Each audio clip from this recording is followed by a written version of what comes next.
হরে কৃষ্ণ। আমরা পুরীতে আছি। তো ট্রেনে যখন আসছিলাম গতকাল রাত্রে, তো আজকে সকালে 7:30টায় ট্রেন পৌঁছানোর কথা পুরীতে, 3 ঘন্টা দেরি ছিল। তো কলকাতার একটা বড় ফ্যামিলি ছিল আমার পাশের কি বলা যায় সিটে, অনেক বড় ফ্যামিলি। আমরা 3 জন ছিলাম, ওরা প্রায় 9 জন না 10 জন ছিল।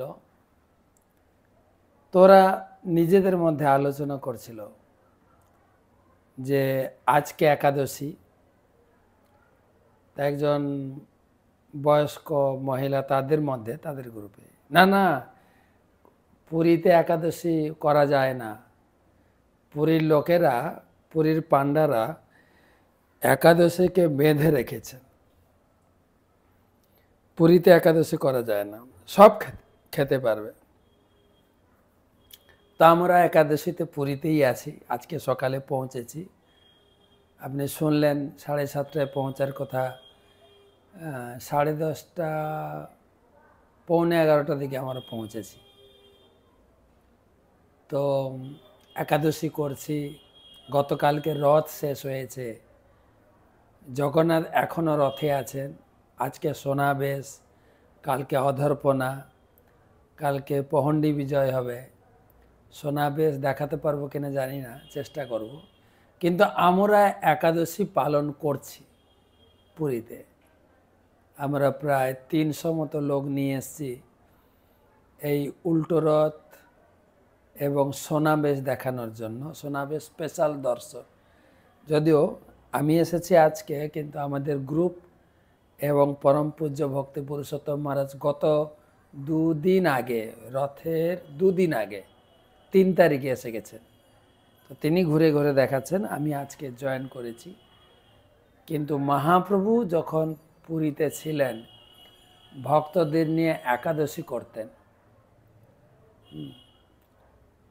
প্রভু বলেছেন এই 64টা উপাচারের মধ্যে একাদশী একটা বিশেষ অঙ্গ, পূজার বিশেষ ব্রত, এবং সকল ব্রতের মধ্যে বলা যায় শ্রেষ্ঠ ব্রত।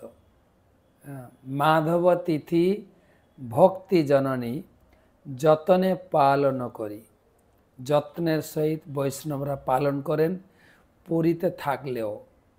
তবে এটা একটা লোকাচার কিনা জানি না, বা এটা কি, পুরীর ভিতরে একটা মন্দিরও আছে, আমি দেখেছি একাদশীকে বেঁধে রাখা হয়েছে। আর সেরকম কিছু না। বৈষ্ণবরা একাদশীকে বহু মানন করেন। একাদশীর দিনে জগন্নাথের প্রসাদ গ্রহণ করেন না, এবং পরের দিন প্রসাদ পাইলে তরি। একবার হরিদাস ঠাকুরের কাছে একাদশীর রাত্রে প্রসাদ এসেছিল।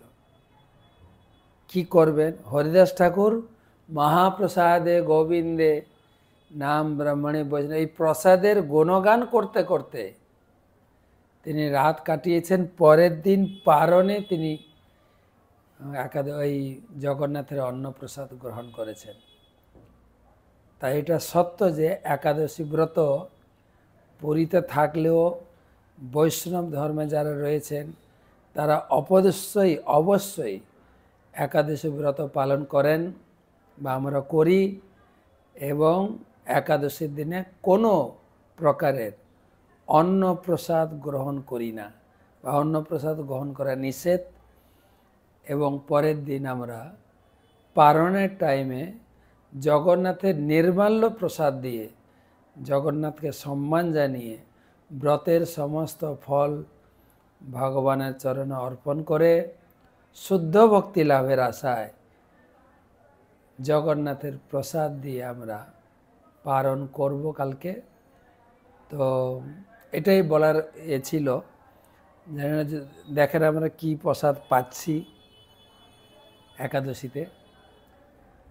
এবং পুরীতেই রয়েছে আমি এখন। আজকে তো মহত্বপূর্ণ একাদশী, শয়ন একাদশী। ভগবান আজ থেকে তিনি শয়নে প্রবেশ করবেন, 4 মাস ঘুমাবেন, যেটাকে বলে চাতুর্মাস্য। দু মাসের বেলায় পাশ ফেরবেন, সেটাকে বলে পার্শ্ব একাদশী। আর তার 2 মাস পরে চাতুর্মাসের শেষে যে একাদশী আছে, যেটা ভীষ্ম পঞ্চক শুরু হয়, উত্থান একাদশী, ভগবান উঠবেন। তাই এই 4 মাস খুব নিষ্ঠা সহকারে জপ, গীতা ভাগবতম অধ্যয়ন, সাধুসঙ্গ, ভগবানের পূজা। তবে চাতুর্মাসে অনেক ভক্ত আজ থেকেই পালন শুরু করেন, শয়ন একাদশী থেকে উত্থান একাদশী। আবার কোনো ভক্ত পূর্ণিমা থেকে চালু করেন।